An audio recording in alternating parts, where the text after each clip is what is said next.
Assalamualaikum warahmatullahi wabarakatuh. Halo semuanya teman-teman, selamat malam, selamat datang kembali di channel kesayangan kita, channel Ilo Ekstrim, dan masih bersama saya Ilo. Dimanapun teman-teman berada, semoga teman-teman selalu dalam keadaan sehat walafiat tanpa kekurangan satu apapun. Amin amin ya robbal alamin. Dan pada kesempatan yang baik ini, saya akan membawakan satu kisah dari Jenar Moksa. Kisah-kisah dari Jenar selalu keren banget ya teman-teman ya. Dan pada kisah Jenar Moksa kali ini akan menceritakan tentang sepasang suami istri yang berasal dari tanah Jawa yang merantau ke Kalimantan Timur nih, di Samarinda tepatnya. Dan mereka di sana membuka usaha yaitu warung bakso. Nah, di sini banyak suka dukanya sampai akhirnya warung bakso mereka hampir saja gulung tikar karena nggak laku-laku ya, hampir bangkrut. Lalu mereka menempuh jalan yang gelap. Apa sih jalan itu dan bagaimana prosesnya? Oke, sebelum kita masuk ke dalam kisahnya, buat teman-teman yang mungkin belum subscribe channel Ilo Ekstrim, yuk bisa diklik dulu tombol subscribe. Jangan lupa lonceng notifikasinya juga dinyalakan agar teman-teman selalu mendapatkan notifikasi dari konten-konten yang akan kami upload selanjutnya. Dan untuk channel Ilo Ekstrim, kami upload setiap hari teman-teman ya, setiap malam jam 7 malam waktu Indonesia bagian Barat. Oke, nggak pakai berlama-lama lagi, pasti udah nggak sabaran kan untuk masuk ke dalam kisahnya. Kita langsung saja masuk ke dalam kisahnya. Budak horor! Warung bakso di Kalimantan Timur. Teman-teman itu loh, bisa beli sawah, bisa benerin rumah orang tuanya. Kamu gak dapet apa-apa, ngerantau jauh-jauh, pulang cuma bawa istri aja, bawa badanmu aja. Lah, silmu mana? 5 tahun di sana ndak dapet apa-apa, gak kayak kakakmu. Ujar Bu Saripah, suaranya menusuk tajam. Asap dari kayu bakar di tungku dapur mengepul lewat sela-sela genting saat Bu Saripah, perempuan berusia 60 tahunan itu, sedang menyendok gudeg nangka dari atas tungku. Beberapa saat kemudian, ia berbalik badan menyodorkan semangkok gudeg yang masih mengepulkan asap dan aroma harum rempah ke atas meja makan. Dia menatap kesal wajah putra bungsunya, Yetno, yang datang beberapa jam lalu dari kota Samarinda. Sudah menjadi rutinitas bagi perantau seperti Yetno dan istrinya Mia, setahun sekali menjelang bulan puasa, mereka pulang ke kampung halaman di Desa Bangunharjo, Sewon, Bantul. 5 tahun yang lalu, begitu menikah, Yetno memutuskan mencari peruntungan ke kota Samarinda menyusul kawan dan juga kakaknya Mas Hendro yang sudah sukses di sana bahkan menetap. Kata mereka, Samarinda ladang uang. Hanya saja, bila yang lainnya berhasil, tidak dengan Yetno dan istrinya. Mereka pulang hanya sekedar sambang rindu gudeg buatan tangan ibunya. Sepanjang 5 tahun itu, Yetno tidak bisa membeli apa-apa seperti kawannya dan juga Mas Hendro, saudaranya, yang sudah bisa membeli sawah di desa dan disewakan per panen. Uangnya diberikan pada ibunya untuk kebutuhan makan sehari-hari, juga sudah pernah memperbaiki rumah meski tidak memugar total. Selain itu, Mas Hendro juga membeli rumah dan aset-aset di Samarinda, jadi wajar bila kedatangannya terus dinanti disambut seperti pahlawan. Dia menunduk, menelaah setiap suku kata yang meluncur dari mulut mertuanya sambil memindahkan sesendok demi sesendok nasi gudeg ke mulutnya, meski kerongkongannya enggan menelan. Melihat itu, Yetno mengedipkan mata, tersenyum tipis, berusaha mencairkan suasana, tapi kata-kata ibunya terulang terlanjur menghujam hati seorang istri. Bu Saripah menarik nafas kesal. Kesabarannya setiap tahun terus dikuliti, kekecewaan dan kesal tidak sanggup disembunyikan di raut wajah tuanya, ditatapnya lagi anak dan menantunya. Ya kalau memang tidak bisa ngasilin apa-apa, Untuk apa jauh-jauh merantau? Coba lihat itu teman-teman itu. Lihat itu Masmu Hendro. Kamu itu Yet, Mi, masih juga nggak nyontoh mereka. Lah, terlaluan. Kalau memang tidak bisa beli rumah di sini ya minimal di Samarinda sana kamu punya rumah, sekedar tempat berteduh. Diam. Cuma itu yang bisa dilakukan Yetno dan istrinya. Ya kalau emang tidak bisa niru, mendingan tidak usah ngerantau, dagang di sini aja, atau sekalian itu jadi gelandangan ngemis sana di Malioboro. Tambah Bu Saripah sebagai seorang ibu, ia benar-benar kecewa sebab yang berprofesi menjadi pengemis saja justru punya apa-apa. Kendati pun begitu, Yetno dan Mia menelannya mentah-mentah. Bu Saripah melanjutkan amarahnya, kali ini khusus untuk Mia, menantu yang dianggap gagal sebagai pendamping, tak punya ambisi. Kamu juga Mia, jadi istri gak becos. Cobalah nuntut Siti wae supaya suamimu ini bisa beli sawah, beli rumah. Ya kalau bisa malah memperbaiki rumah ibu. Jadi istri anak bungsu kok ndak guna. Mia tertunduk. Air matanya hampir saja jatuh, tapi sebisa mungkin ditahan sambil berusaha membela diri. Bu, kami sudah berusaha sungguh-sungguh. Cuma rezekinya mungkin belum terbuka. Nanti kalau sudah ada, pasti Mas Yetno akan memperbaiki rumah ibu. Bu Saripah refleks mengibaskan sebelah tangannya di wajah Mia. Elah, nanti kapan? Keburu aku mati, Mi. Lalu bangkit dengan kasar. Dengan mulut masih penuh nasi, Yetno akhirnya ikut angkat bicara. Bu, aku ini pulang bukan mau bikin jenengan kecewa, tapi tanggung jawab ke ibu supaya ndak sedih puasa sendirian. Memang aku belum bisa seperti Mas Hendro yang bisa rutin ngirimi uang setiap bulannya, tapi setidaknya walaupun kondisiku sulit, tetap tanggung jawab ke ibu, berusaha pulang ke rumah setiap tahun. Tolong Bu, hargai Bu, sedikit aja. Tapi Bu Saripah tidak sudi menanggapi. Ia berlalu sambil menggerutu. Tanggung jawab, lah, rantau nggak dapat apa-apa. Heran aku, orang lain bisa kok anakku nggak bisa. Lah, Gusti, amit-amit kok Yetno. Yetno menoleh. Begitu ibunya lenyap di balik pintu, dia menyentuh pundak Mia. Sabar ya Mia, anggap saja radio rusak, ucapnya. Besok juga ibu bakalan sadar. Mia mengangguk. Ya Mas, aku sabar kok. Begitu malam tiba, Mia tidak bisa tidur semalam suntuk meratapi.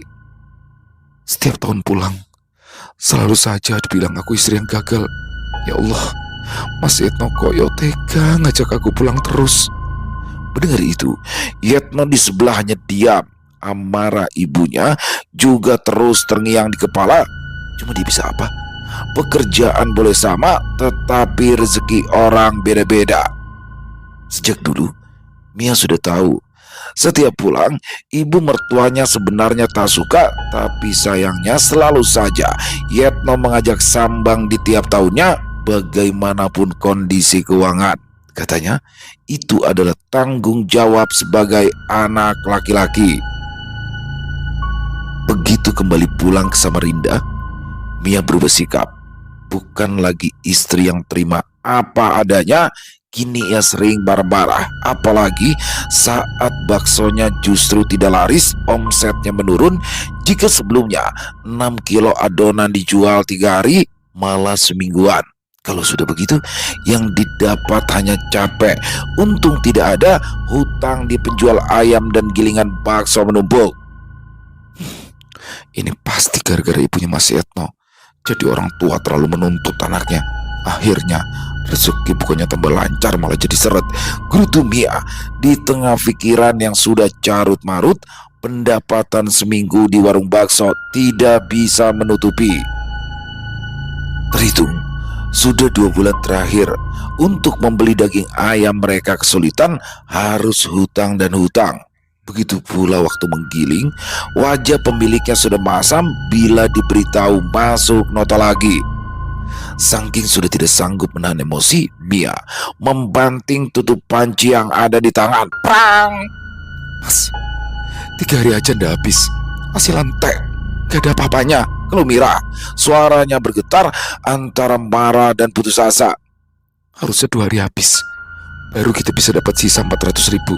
Lah kalau seminggu begini, kita itu kerja ndak ada gunanya, Mas. Habis modal utang banyak. Yetno yang sedang merajang bawang merah di atas lantai langsung menenangkan. Sabar, sabar ya Mia. Mia menoleh, menatapnya dengan mata berkilat marah. Orang lain itu bisa kaya, Mas. Bisa. Kenapa kita ndak bisa-bisa, Mas? Pasti mereka pakai apa-apa. Pakai penglaris, pesugihan, jampi-jampi, entah apa. Kita itu cuma ngandelin lillahi ta'ala. Begini nasib kita. Ya mau bagaimana lagi, Mi? Yetno cuma menelan ludah getir, tak lagi berani menatap wajah istrinya. Tangannya sibuk kembali merajang bawang. Sementara Mia kembali melanjutkan pekerjaannya, mencuci piring sambil terus mengomel. Sudah dihina orang tuamu, digosipin sama tetangga, setiap pulang gitu cuma jadi bahan omongan. Yetno mendongak lambat menatap punggung istrinya. Mia, panggilnya. Mia menghentikan aktivitasnya, menjawab tanpa menoleh. Apa? Bergegas atau berdiri mendekati. Kedua tangannya menyentuh pundak istrinya, menanyai dengan suara yang dibuat sehalus mungkin. Terus kamu mau apa? Mia langsung berbalik, menatap wajah suaminya dengan perasaan tak percaya. Tentu saja mau ambil juga, Mas, katanya. Ngambil? Penglaris? Jambi-jambi? Kalau memang sekarang kamu mau begitu, ayo. Tutur Yetno ada nada getir di sana sebab pertahanannya selama ini di jalur lurus goyah juga. Mia membulatkan mata.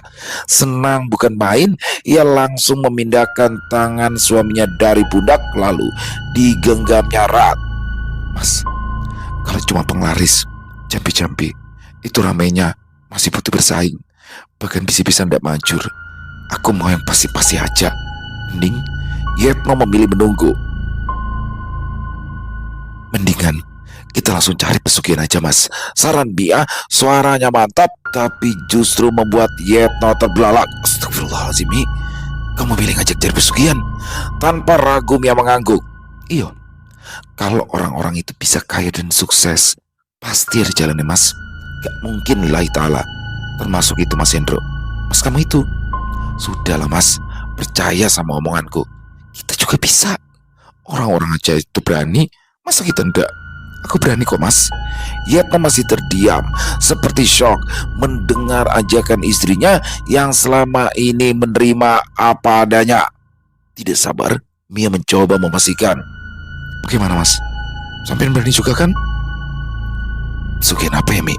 Tanya Yetno, butuh kepastian sebab ia tahu banyak jenis pesugihan. Pesugihan tumbal bayi, Mas. Tumbal janin, jawab Mia.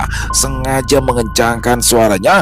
Yetno langsung memegangi dada. Innalillahi. Tumbal opo? Tumbal opo, Mi? Tanyanya tak percaya. Mia mendekatkan wajah, lalu berbisik tepat di telinga suaminya. Tumbal janin, Mas. Bayi? Ya, 5 tahun sudah menikah. Momongan yang ditunggu belum kunjung datang, kata janin, membuat tubuh Yetno langsung lemas. Setelah beberapa saat, barulah ia bisa bicara. Tapi yang ngambil kamu ya? Aku gak berani, Mi. Sumpah aku gak berani. Ya, dalam mengambil pesugihan atau penglaris dan apapun itu yang berhubungan dengan mistis dunia gaib, harus ada satu orang yang menjadi pengambil sebagai pihak bertanggung jawab. Lebih bagus dan disarankan siapa yang merasa paling nekat. Sementara Yetno sadar tidak sanggup. Jika begitu, biasanya tidak akan manjur. Keberhasilan itu didukung dengan niat yang benar-benar sudah mantap dari pelakunya. Itulah sebabnya sebelum ritual perjanjian berlangsung akan berkali-kali ditanya kemantapan niat. Lahir dan besar di Jawa, Mia juga tahu matanya berkilat penuh ambisi saat menimpali. Jelas aku, Mas.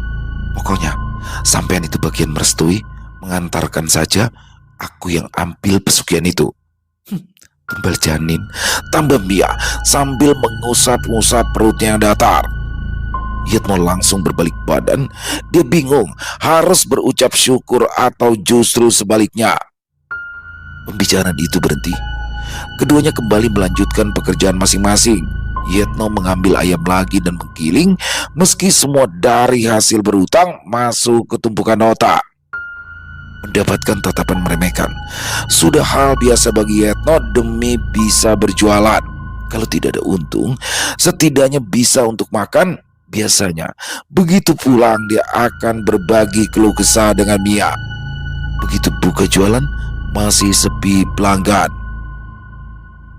Selesai menutup warung bakso malam itu, Mia membersihkan meja terlebih dahulu, lalu duduk di atas tikar plastik yang sudah usang di ruang kecil yang disulap menjadi ruang televisi seadanya. Sementara Yetno sudah masuk kamar lebih dulu. Setelah pembahasan tadi pagi, ia lebih banyak diam. Tidak butuh waktu lama, nafasnya terdengar berat dan putus-putus dari balik pintu triplek. Dia benar-benar letih, bukan hanya fisik, tetapi batinnya juga remuk. Berbeda dengan Mia, tak bisa tidur meski tubuhnya terasa limbung. Entah sudah berapa jam ia memeluk lutut, ucapan ibu mertuanya kembali berputar di telinga, keras dan datar. Jadi istri anak bungsu ndak becus. Coba jadi istri menuntut Siti wae. Mia menutup telinganya, tapi suara itu seperti dalam tempurung kelapa menggerogoti harga dirinya.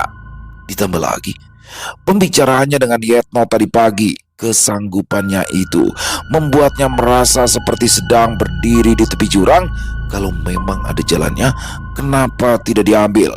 Pikiran itu berputar, membawa naik turun emosi yang mencabik dada. Aku belum punya anak, kan itu syaratnya.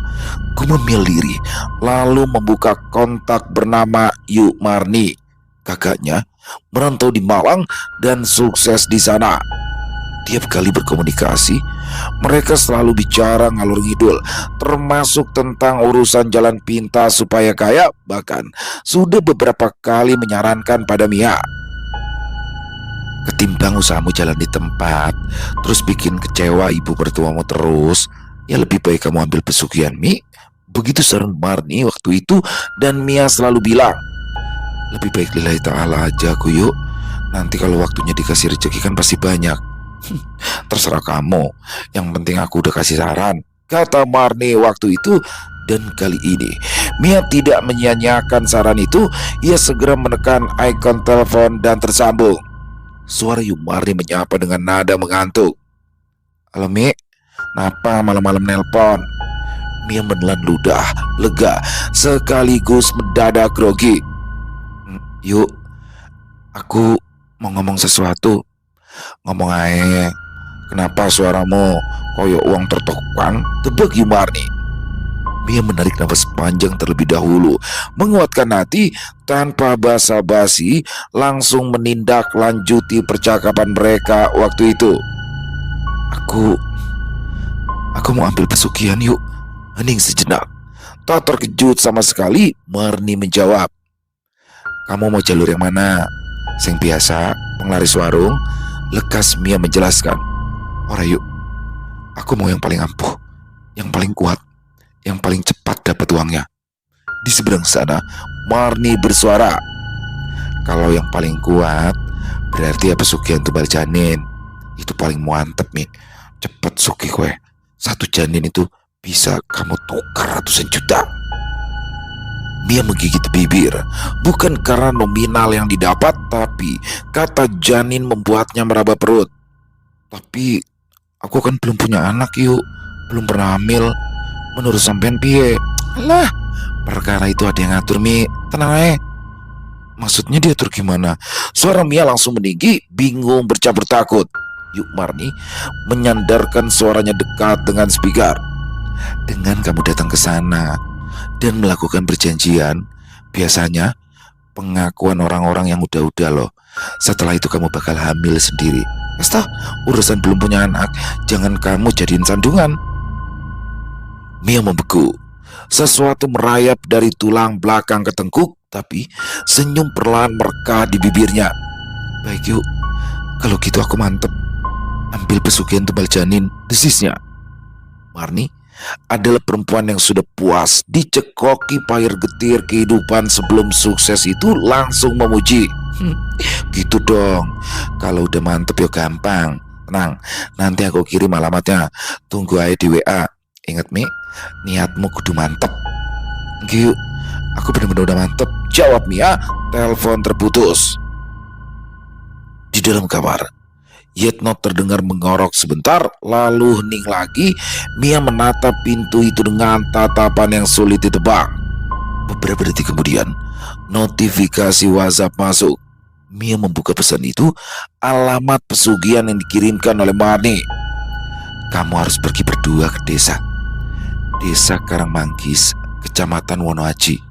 Nanti di sana ada tukang ojek, di mana rumahnya Mbah Solman. Tanya, rata-rata orang kenal semua. Dia itu juru kunci Gunung Bismo. Orang itu ampuh, tidak ada yang pernah gagal. Yang penting niatmu mantap." Mia membaca pesan itu berulang-ulang. Tak selang berapa lama, notifikasi kembali masuk. Marni memberitahu kalau tersandung ongkos, dia siap menalangi. Mata Mia berbinar. Bukan main senangnya, jalan menuju kesuksesan dimudahkan. "Alhamdulillah," ucapnya sambil menengadahkan kedua belah tangan. Pagi datang, Yetno keluar dari kamar dengan langkah gontai, rambutnya berantakan seperti orang yang sudah kalah sebelum bertarung. Begitu mendapati istrinya duduk di depan televisi, langsung didekati. Ia duduk di sebelahnya. "Kamu gak tidur?" tanyanya. Mia mengangguk. "Aku nunggu kamu bangun. Kita harus bicara, Mas." "Tentang kemarin," tebak Yetno. Mia mengangguk. "Iya, aku sudah dapat alamat dari Yumarni semalam. Desa Karangmanggis, Kecamatan Wonoaji. Kita harus ke sana kalau mau ambil pesugihan itu." Yetno menatap Mia dengan sorot mata tak percaya, takut dan pasrah sekaligus. "Kamu serius?" Mia menegakkan punggungnya. "Serius dong. Uangnya juga udah disiapkan sama Yumarni. Tinggal bilang, dia terus kirim." Yetno memijit kening. Sungguh, jawaban tadi sebenarnya bukanlah yang diinginkan, membuat wajahnya berubah pucat. "Mia, pesugihan tebal janin itu bukan main-main. Kamu tahu sendiri kan?" "Aku tahu kok, dan aku sudah mikirin matang-matang," potong Mia cepat. "Tapi Mi," ucapan Yetno kembali terpotong. "Mas Yetno, kita ini miskin banget. Aku capek, Mas, dihina sama ibumu. Capek dianggap perempuan yang tidak bisa ngasih apa-apa. Serba kurang semuanya serba salah. Kalau ada jalan buat berubah, kenapa kita tidak ambil?" Yetno menunduk, lalu menyentuh ujung tangan istrinya, menatap lekat-lekat. "Tapi kalau syaratnya bikin kamu celaka gimana?" Mia menatap lurus ke mata suaminya. "Mas, aku sudah siap. Yakinlah tidak akan kenapa-napa. Yumarni bilang, urusan belum punya anak itu bukan halangan. Setelah sampai sana dan menjalani ritual, aku bakal hamil sendiri. Jadi syaratnya bisa terpenuhi." Yetno ternyak, nafasnya tercekat. "Mi, itu kan berarti..." "Aku tahu, Mas, tapi aku sudah mantap." Mia memotong cepat. Keheningan menelan ruangan. Mia menyerahkan ponsel dengan aplikasi WhatsApp terbuka kepada Yetno. "Ini alamatnya. Yumarni bilang semua orang di sana kenal sama Mbah Solman. Dia juru kunci Gunung Bismo. Orangnya kuat. Pesugihan di sana tidak pernah gagal. Syaratnya cuma satu, niat mantap."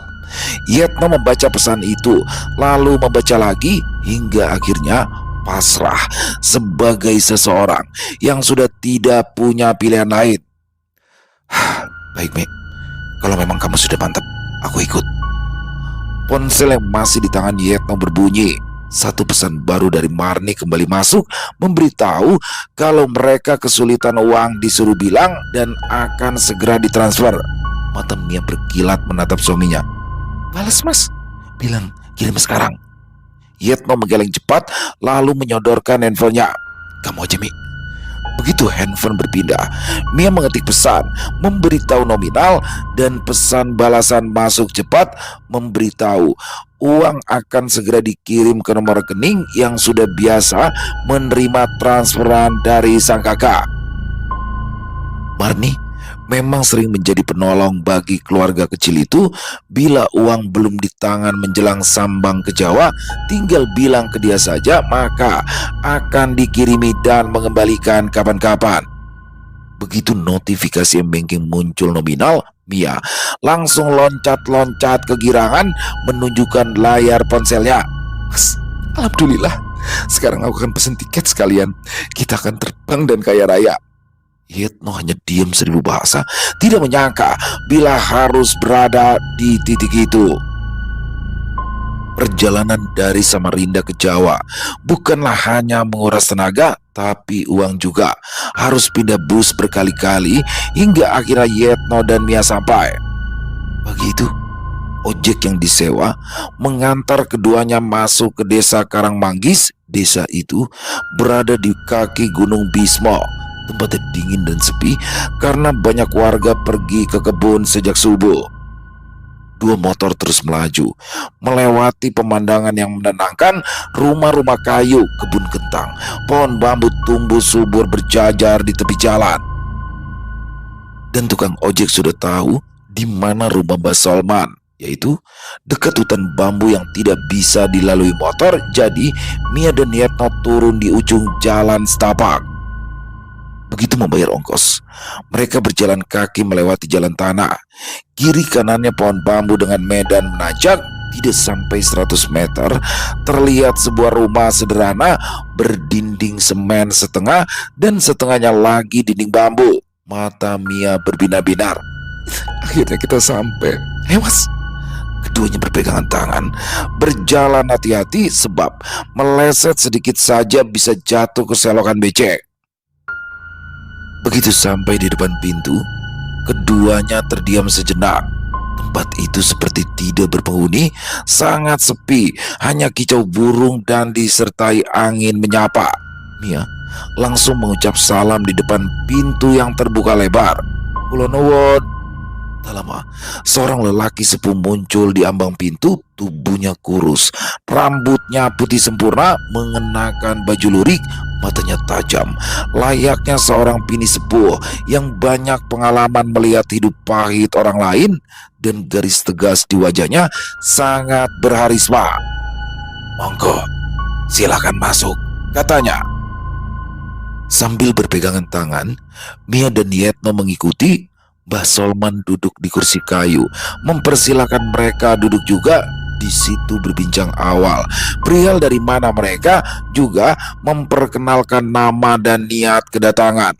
Tanpa ragu, Mia memberitahukan niat kedatangannya. Aku Miati, Mbah, dan ini suamiku Suyitno. Kami berdua datang jauh-jauh dari Samarinda, mau minta pesugihan, Mbah. Pesugihan, bukan yang lainnya. Mbah Solman mengangguk. Walaupun sebenarnya sudah paham niat kedatangan muda-mudi di depannya, ia tetap menanyai. Ada yang jalur cepat, ada yang jalur biasa. Yang mana? Mia langsung berkata tanpa ragu. Kami mau yang cepat, Mbah. Mbah Solman menatapnya lama. Tatapan tajamnya seolah mengukur seberapa dalam niat perempuan yang sejak tadi terus berbicara lantang di depannya. Jalur cepat itu ada resikonya, Dok. Dan seperti biasanya, ada syaratnya. Mia mengangguk tegas. Aku sudah mengerti, Mbah. Yetno terlihat lebih gelisah. Tidak pernah menyangka kalau perempuan santun dan lemah lembut dinikahinya 5 tahun yang lalu bisa seberani dan lantang ini bicara. Mbah Solman mencondongkan badan sedikit. Sebelum aku menerangkan lebih jauh, kalian harus jawab dulu satu hal. Mia menatap tegang, begitu juga Yetno. Mbah Solman menanyai. Kalian benar-benar siap mengambil jalan yang tidak bisa ditarik balik? Kali ini Yetno mendaratkan sikutan pada istrinya, memberi kode, dan Mia langsung buru-buru menjawab. Siap, Mbah. Aku sampun siap. Setelah memastikan mereka serius, Mbah Solman lanjut menjelaskan. Pesugihan yang kalian maksud itu bukan mainan. Ini bukan jampi penglaris. Ini pakai sumpah, pakai perjanjian. Mia menelan ludah, tapi jawabannya tetap sama. Kami siap, Mbah. Yetno bergeser gelisah, tapi tidak memotong. Mbah Solman menyambung. Ada beberapa jalur. Ada yang pakai sesajen tiap malam Jumat. Ada yang pakai hewan sebagai tumbal. Ada juga jalur yang paling cepat hasilnya, tapi paling berat syaratnya. Dari tadi, Mia sebenarnya tidak sabar dengan penjelasan yang dianggapnya bertele-tele. Kami sudah siap, Mbah. Yang tumbal janin itu menjadi tujuan kami datang dari jauh. Tatapan Mbah Solman berubah lebih dalam. Begini, Dok. Pesugihan itu bekerja dengan satu prinsip. Sampean ngasih sesuatu, sampean dibalas sesuatu. Balasannya uang dan usaha lancar, tapi syaratnya sepadan. Oke, Mbak, itu yang aku mau. Sambar Mia makin tidak sabaran. Syarat tumbal janin itu berarti kalian harus menyerahkan darah keturunan sendiri. Janin, anak kalian yang belum lahir. Yetno spontan bersuara. Entah kenapa ada rasa takut kalau informasi yang didapatkan istrinya itu salah. Tapi Mbah, kami belum pernah punya anak. Mbah Solman tersenyum. Ia seperti sudah menduga dan sebenarnya sudah tahu. Nah, itu biasanya malah dicari. Orang-orang yang belum punya anak justru sering datang kemari. Ada yang mandul bertahun-tahun, tapi setelah membuat perjanjian langsung bisa hamil. Tapi belum selesai kata-kata Mbah Solman, Mia yang semakin penasaran langsung memotong. Berarti setelah perjanjian itu aku pasti hamil dong, Mbah? Ya, biasanya begitu. Tapi janin itu tidak sampai lahir hidup. Itu syaratnya. Yetno menegang, wajahnya pucat, membayangkan darah dagingnya mati, membuat tubuhnya limbung. Mbah Solman melanjutkan. Biasanya umur kandungan 2-3 bulan nanti ada tanda-tanda. Klinik-klinik itu yang urus. Sampean tinggal siapkan air kelapa hijau, kain putih, dan besek kecil buat ngubur. Gimana? Masih mau lanjut? Lanjut, Mbah, jawab Mia, wajahnya tidak gentar. Sementara Yetno terlihat pasrah. Sebagai gantinya, usaha kalian bakalan maju. Jualan bakalan ramai. Paling telat 3 bulan setelah persembahan sudah ada hasilnya. Yang penting syarat jangan pernah dilanggar. Kalau sampai dilanggar, tanggung sendiri. Hening panjang menutup ruangan. Kemudian Mbah Solman bertanya lagi. Sampean berdua siap atau ora? Orang dua harus ridho. Kalau cuma satu yang niat, tidak akan jalan. Mia langsung menjawab cepat lagi. Aku siap, Mbah. Mata Mbah Solman lalu beralih pada Yetno yang wajahnya pucat, bibirnya bergetar. Aku juga siap, Mbah, jawabnya akhirnya. Dengan jawaban Yetno barusan, barulah ritual selanjutnya dilakukan. Jadi tidak ada paksaan dan semua dilakukan secara sadar oleh keduanya. Baik, aku akan mempersiapkan semuanya. Malam ini kalian akan aku bawa ke lereng Gunung Bismo, ujar Mbah Solman. Karena malam masih menunggu beberapa jam lagi, Mia dan Yetno menunggu di situ. Akhirnya sore merambat dan malam yang ditunggu tiba. Dan malam di tempat itu terasa bukan di dunia nyata. Mbah Solman sudah selesai mempersiapkan semua ubur ampe, tertata rapi di ancak yang terbuat dari bambu sebagai syarat pemanggilan ritual. Tepat tengah malam, setelah Mia dan Yetno diminta mandi suci di sumur belakang, keduanya dibawa oleh Mbah Solman ke lereng Gunung Bismo. Ada jalan limit di belakang rumahnya menuju tempat itu. Sepanjang jalan diapit rumpun bambu yang menjulang seperti gerbang dunia lain. Hawa dingin menusuk tulang saat ketiganya melangkah di bawah terang bulan yang sebentar lagi akan tenggelam hening. Semakin lama ketiganya melangkah, bahkan suara jangkrik tak ada, hanya daun bambu kering patah terinjak yang terdengar.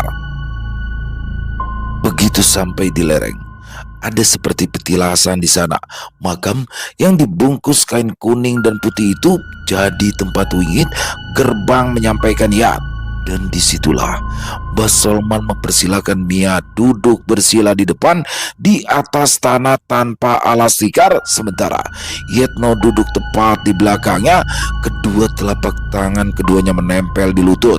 Mbah Solman berada di sisi kiri. Tak selang berapa lama menancapkan dupa 3 buah yang sudah dibakar ke tanah tepat di samping petilasan, lalu berucap, "Kula nuwun, nyuwun rawuh ingkang kagungan panggonan." Tidak selang berapa lama, batang bambu di sekeliling petilasan mengeluarkan suara tak tak tak, seperti ada yang memukul dari dalam batangnya. Sudah hafal dengan kode-kode alam itu, cekatan, Mbah Solman menaburkan bunga 7 rupa ke petilasan dan menyodorkan ubur rampe sebab yang dinanti telah datang. Tiba-tiba suhu sekitaran turun drastis saat samar-samar mulai terdengar suara keleningan Jawa seperti sedang mengiringi seorang ratu. Terdengar entah dari mana asalnya, meski tidak terlalu kencang tapi jelas didengarkan semua. Lalu dari balik rumpun bambu, bayangan hitam merayap. Setelah mengintip beberapa saat kemudian, barulah sosok itu keluar menampakkan wujud nyata. Seorang pria tinggi, matanya merah menyala, nafasnya seperti hembusan angin, berdiri tegak, menatap Mia dan Yetno tanpa kedip. Beberapa detik kemudian, dari balik kegelapan, muncul suara ringkih kuda menarik kereta emas membawa sosok perempuan yang cantiknya luar biasa, kulitnya terang, bercahaya, rambutnya panjang tergerai, matanya menyala biru, duduk anggun. Begitu perempuan cantik itu turun, pria hitam tadi langsung bersujud, menghujamkan dahinya ke tanah. "Sugeng Rawuh," ucapnya, suaranya bergetar seperti raksasa. Mbah Solman pun cepat-cepat ikut bersujud. "Sugeng Rawuh Nyai Ratu Lembayung Asmorondo." Mia dan Yetno yang semenjak tadi gemetar lekas ikut menunduk. "Sugeng Rawuh Nyai Ratu Lembayung Asmorondo." Nyai Ratu hanya tersenyum melihat para manusia bersujud di bawah kakinya, tapi tidak bicara. Hanya mengangkat tangannya sedikit memberi isyarat bahwa sembah sujud diterima. Mereka boleh mengangkat kepala dan menyampaikan maksud. Mbah Solman langsung memberitahukan niat kedatangannya. "Gusti Nyai Ratu Lembayung Asmorondo, kula ngaturaken wong loro niki Suyetno kali garwane Miati badhe nyuwun perjanjian pesugihan tumbal janin. Sedaya syarat sampun kula aturaken lan kiambae sampun ridho." Nyai perlahan memandangi Mia, lalu menatap Yetno. Tatapannya lama, seolah menandai, memastikan kedua manusia itu tahu apa yang mereka serahkan. Lalu angin berputar-putar di antara daun bambu. Pria hitam itu mengambil ubur rampe, lalu menyerahkannya pada Nyai dengan kedua tangan, mengangkat di atas kepala tanpa bicara. Nyai menerima, mengangguk kecil.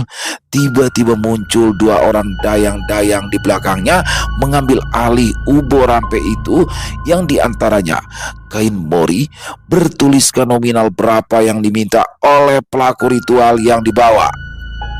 2 dayang-dayang itu mundur beberapa langkah dan hilang begitu saja, meninggalkan aroma harum luar biasa. Mia menatap tanpa berkedip, tetap menjaga posisi duduknya. Kemudian Nyai mengarahkan jari telunjuk ke Mia. Sentuhan udara dingin langsung menerpa perut perempuan itu, menembus dinding perut dan langsung ke rahim, membuatnya merinding. Tubuh Mia menegang beberapa saat. Yetno yang melihat tidak berani menyentuh. "Sudah diterima," desis Nyai, lalu berbalik dan naik ke atas kereta kencana. Begitu suara ringkih kuda terdengar sekali, kereta emas tadi langsung lenyap dalam sekejap. Begitu juga dengan suara gamelan tadi semakin jauh lalu hilang.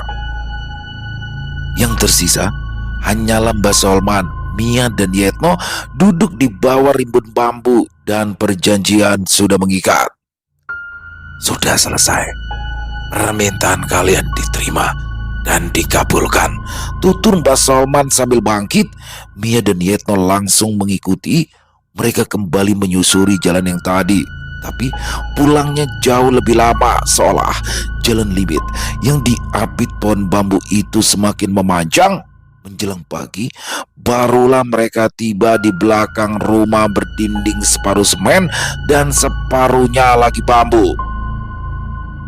Begitu masuk dalam rumah, Mia dan Yetno diberikan wejangan kembali. Ingat, setiap kehilangan jangan pernah ditangisi. Ingat itu. Mia mengangguk dan mengingat-ingat. Setelah itu amplop segera diberikan. Mereka pulang hari itu juga dan menempuh perjalanan yang sangat panjang dan melelahkan dengan harapan besar bisa menjadi sukses. Mia dan Yetno akhirnya tiba kembali di Samarinda setelah perjalanan panjang dari tanah Jawa. Rutinitas berjalan seperti biasa dari pekerjaan dan hubungan suami istri, tetapi ada satu hal yang tidak berubah. Mereka menunggu tanda, kabar, dan bukti bahwa ritual itu bukan sekedar angin kosong. Hari dilewati terasa begitu lama. Di tengah hutang yang menumpuk di mana-mana, cuma saja pembeli mulai ada meski tidak seramai pedagang lain. Ketika melewati 1 bulan setelah ritual, Mia mulai gelisah.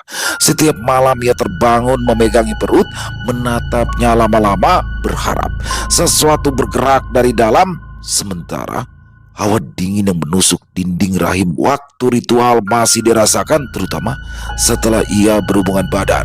Hingga waktu itu datang, suara muntahan yang keras terdengar dari kamar mandi. Yetno terbangun, kaget, tidak mendapati istrinya di samping. Tanpa pikir panjang ia bangkit dan berlari ke arah sumber suara. Mia, kamu kenapa? Serunya panik sambil melongok di depan pintu kamar mandi. Mia berjongkok, memegangi bibir wastafel. Rambutnya menutupi wajah, tubuhnya gemetar. Gak apa-apa mas, aku gak apa-apa, jawab Mia.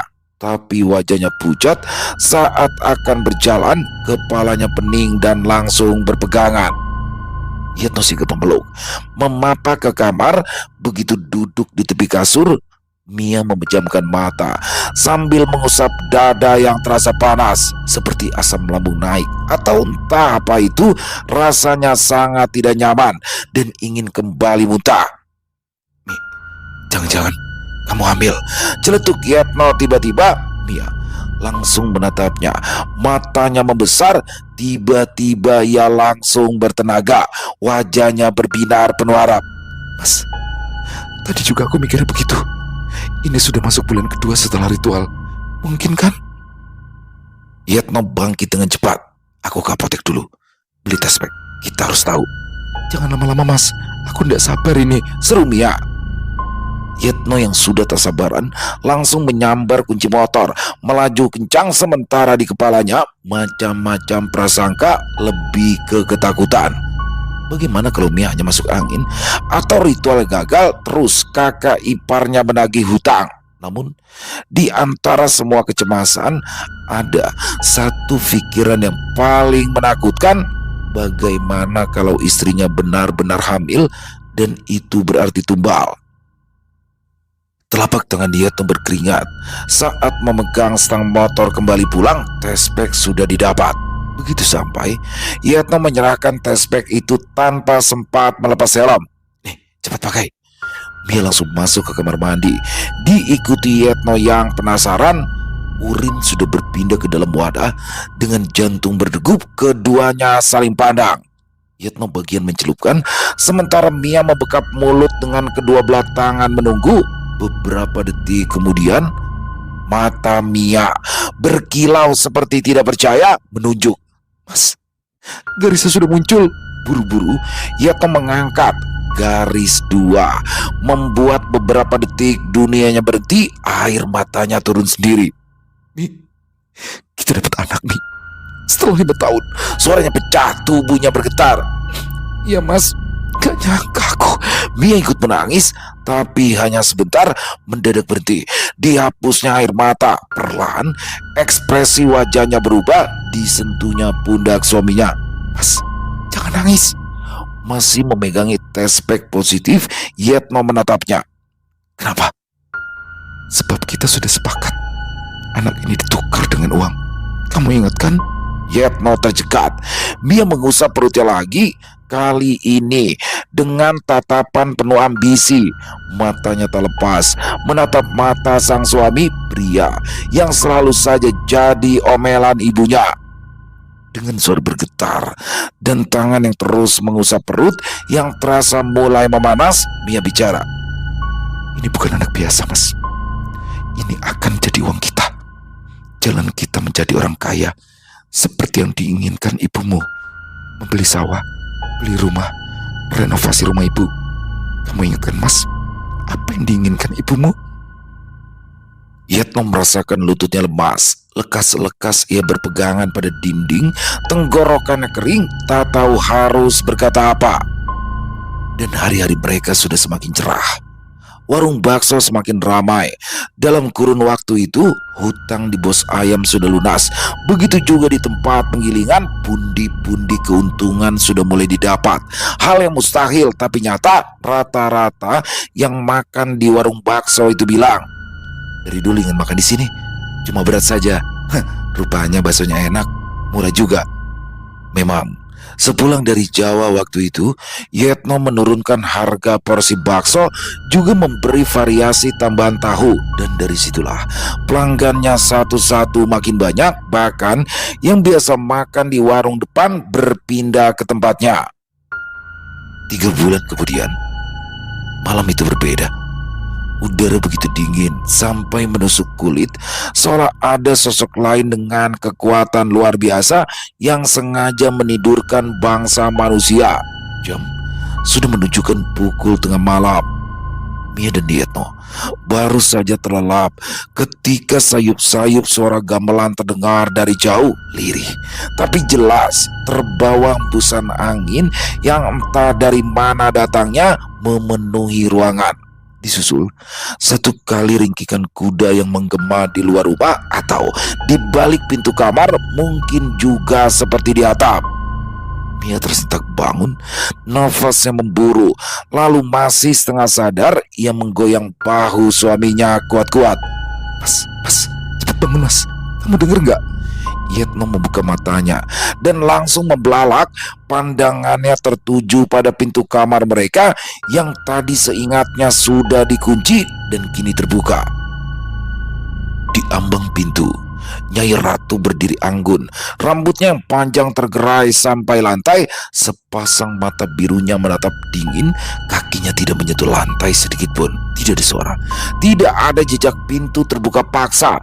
Kehadiran sosok itu membuat udara kamar berubah harum bunga kenanga, wangi luar biasa yang tak didapati di parfum yang ada di alam nyata.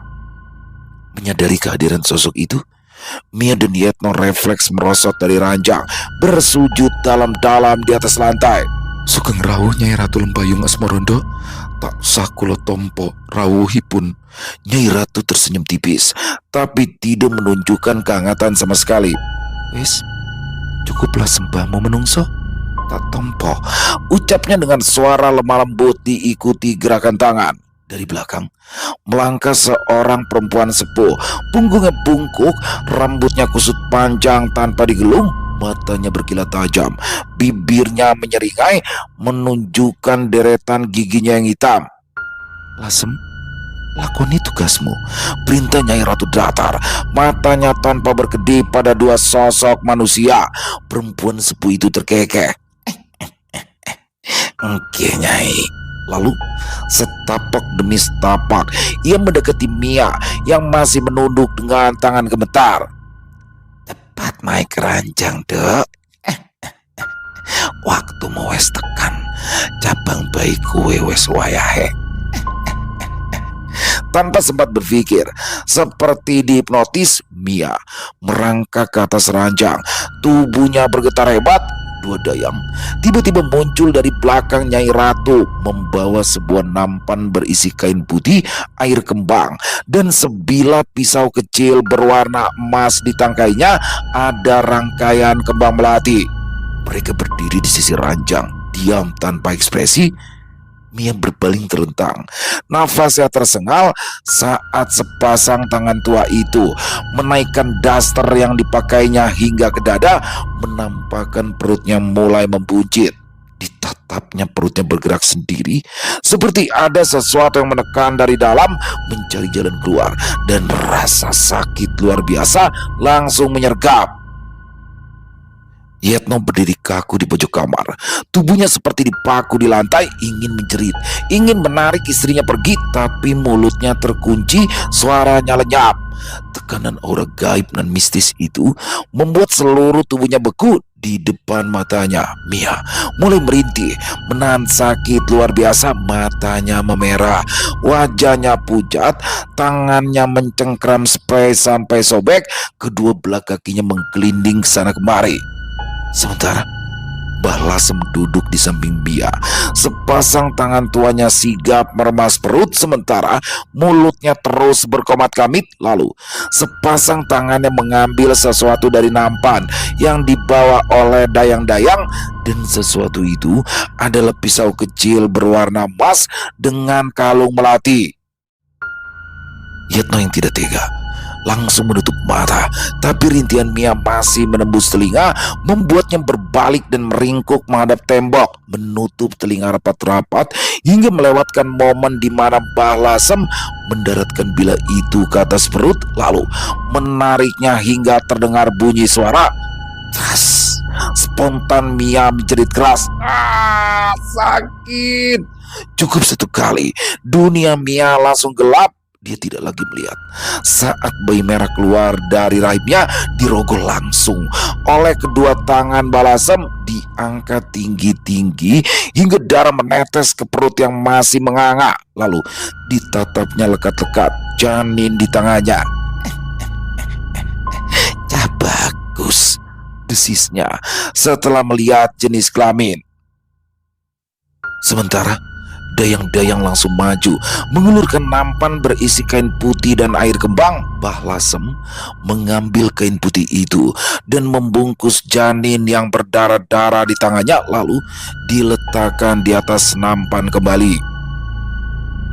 Diambilnya air kembang, lalu dengan mata berkilat memercikan air itu setetes demi setetes ke luka menganga yang tadi. Sambil tertawa, Mia sudah tidak sadar sama sekali.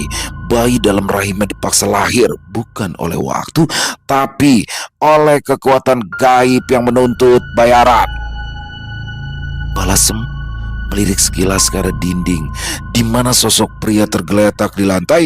Yetno pingsan, tak sanggup mendengar teriakan istrinya, hingga kembali melewatkan momen di mana janin dibawa oleh dayang-dayang mengikuti Nyai Ratu yang langsung balik badan. Disusul Mbah Lasem, begitu ringkih kuda terdengar satu kali. Suara gamelan yang tadi terus mengiringi juga hilang. Mereka lenyap begitu saja, tidak menimbulkan kerusakan apapun, dan hanya meninggalkan aroma harum luar biasa. Dan aroma harum itu yang membangunkan Mia.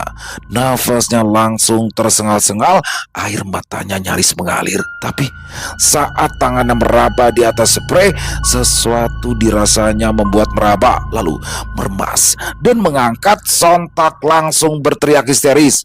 "Mas!" Yetno terbangun antara sadar dan tidak, langsung berdiri menatap pintu dan tak didapati siapa-siapa. Tapi masih ingat jelas siapa tadi yang bertandang. Begitu ia menengok pada istrinya, ia juga ikut menjerit, "Uang!" Mia langsung duduk, memeluk uang sebanyak itu. Semua berhamburan di atas kasur, di atas spray putih yang tidak meninggalkan bercak darah sama sekali. Masih tidak percaya, Mia membuka perutnya dan tampak biasa-biasa saja, tidak ada jejak dari rasa sakit yang masih lekat di ingatan. Yetno langsung meloncat ke atas ranjang. Mia, kita kaya Mia, kita sugih, racaunya sambil memeluk uang seperti orang kesetanan. Begitu pula dengan Bia, matanya berkilat, memastikan uang 100 ribuan yang berserakan itu benar asli adanya. Ya mas, kita kaya mas. Kamu bisa pulang secepatnya, perbaiki rumah ibu mas, bikin ibumu bangga. Ya Mia, itu pasti, tanggap Yetno.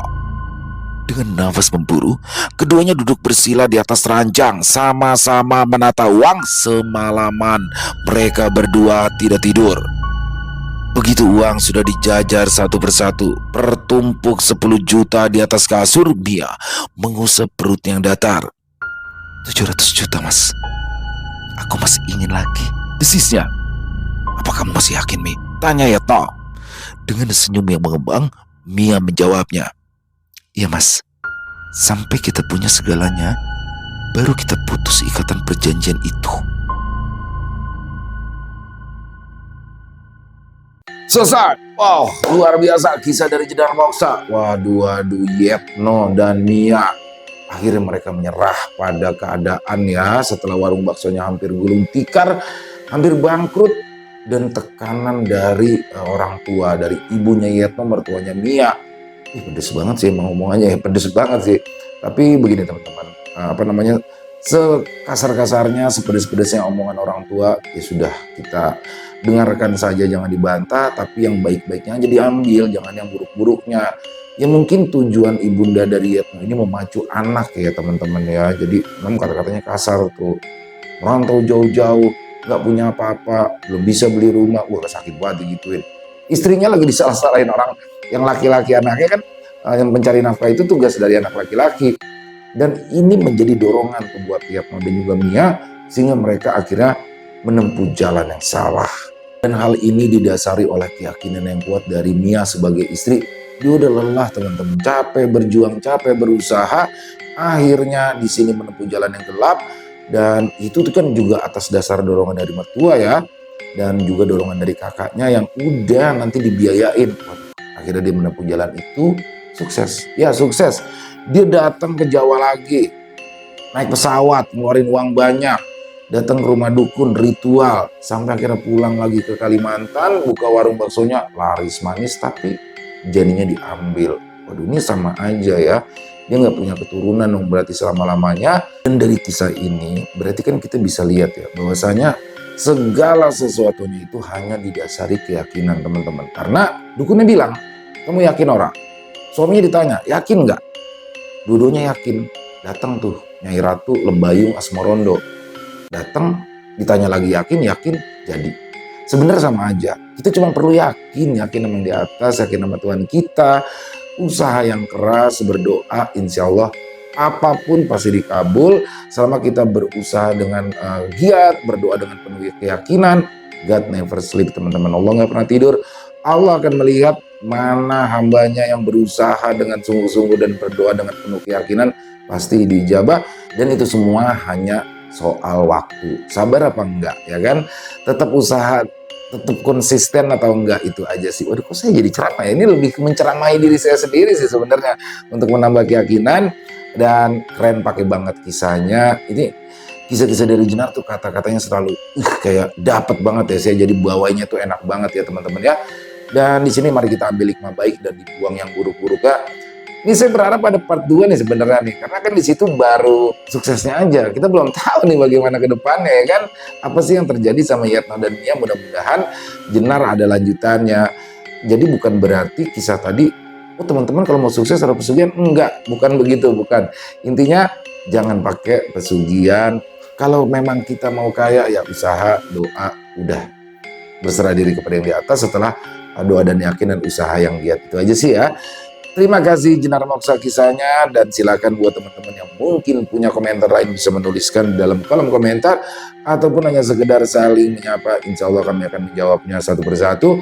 Dan buat teman-teman yang suka dengan videonya, bisa diklik tombol like, tombol jempol, boleh juga dibantu di share ya link videonya ini ke teman-teman yang lain agar juga ikut merasa terhibur. Dan jangan lupa tombol hype-nya juga diklik ya teman-teman ya. Di akhir kata, saya Ilham mengucapkan permohonan maaf apabila mungkin dalam pembawaan kisahnya barusan ada kata-kata saya yang salah ataupun ada kata-kata saya mungkin yang kurang berkenan. Saya mohon dibukakan pintu maaf yang seluas-luasnya. Sampai berjumpa lagi di konten-konten kami selanjutnya yang pasti tidak kalah ngerinya, yang pasti tidak kalah seramnya. Masih bersama saya Ilo di channel Ilo Extreme. Salam sehat, sukses selalu kita semua. Wassalamualaikum warahmatullahi wabarakatuh.